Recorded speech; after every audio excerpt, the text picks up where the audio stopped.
Hello dear students, previously you have discussed in the class in detail about the centrifugal governor. Today we are going to discuss about watt governor. As you are able to see here in this picture, this is the figure of a watt governor, and the basic terms are equal to that of the centrifugal governor. That is, these two are called the arms, and arms are connected to two fly balls here, and the fly balls connected to the lower links, and the lower links connected to the sleeve, as you are able to see in this picture. And when the balls will rotate about its spindle, it is subjected to a centrifugal force Fc, and the weight of the fly ball is considered to be the W. So here the first important term what we are going to study in detail, that is the height of the governor. So what is the height of the governor? It is the distance between the center of the ball to the point where the two arms will intersect. So this is denoted by the symbol H, and it is very important term, and we are going to derive in detail about the how to derive the height of the watt governor. Now next one is the equilibrium speed. That is the speed at which the governor ball's arms are in complete equilibrium. Equilibrium means what? When there is no net force and the net movement on the system, then it is said to be the equilibrium speed. Now number 3 is sleeve lift. What is the sleeve lift? It is the change in the vertical distance.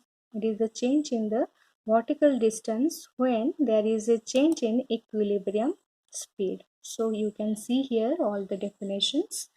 That is the vertical distance, height of the governor, vertical distance between the center of the ball to the point where the two arms will intersect. Next, equilibrium speed, when the speed at which the governor ball's arms are in complete equilibrium. And number 3 is sleeve lift, where the vertical distance with which the sleeve travel due to the change in the equilibrium speed. That is the change in the speed from the minimum speed to the maximum speed. So let us come back to our slide again, and now we will discuss some of the important points about the watt governor. So basically it is a simplest type of governor from all the classification of the centrifugal governor types. It is the most simplest one. And next, it is looking like a conical pendulum. That's why it is said to be a conical pendulum type of governor, as you are able to see here. And next, it is said to be it is having a negligible uh, sleeve mass. So sleeve mass is neglected here in this watt governor.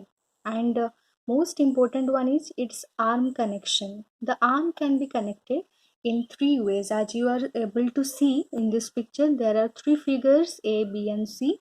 So in the figure A, the arms connected, and the pivotal point where the arms will intersect lies on the spindle axis O.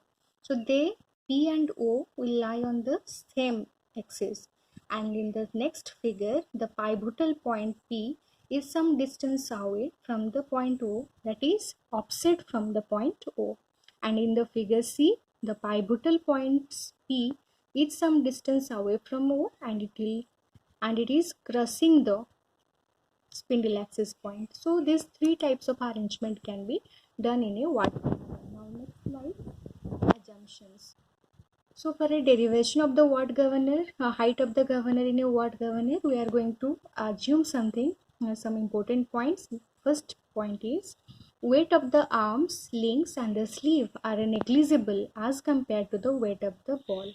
That means our weight of the ball is only considered, but the arms, link and the sleeve weight is considered to be neglected. And then next, most important one, fly balls remain in complete equilibrium under the action of the three important forces. First one is centrifugal force acting on the fly ball because of the rotation of the fly balls about its spindle axis.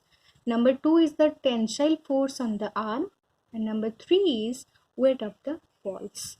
Now, under the action of these three forces, the watt governor is said to be in complete equilibrium, and its fly balls are in complete equilibrium with this. Now next, now we are able to find out the height h by taking the moment balancing method. So what is moment balancing?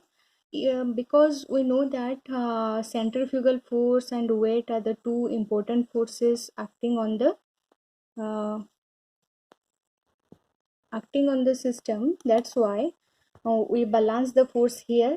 Here Fc will act outward and h is the height. So Fc, that is the centrifugal force, will give a anti-clockwise couple about point O here. This is the point O. So Fc will provide a anti-clockwise couple, and the weight W will provide a clockwise couple or movement about the point O, and the moment value will be W into R. So if we equalize these two things, we will able to find out the value of H, that is summation of moment of O is a summation of all the moments about the point O is equal to 0. So Fc that means Fc into H, that will provide the anticlockwise moment, is equal to W into R. So Fc is nothing but m omega square R into H, that is equal to mg into R.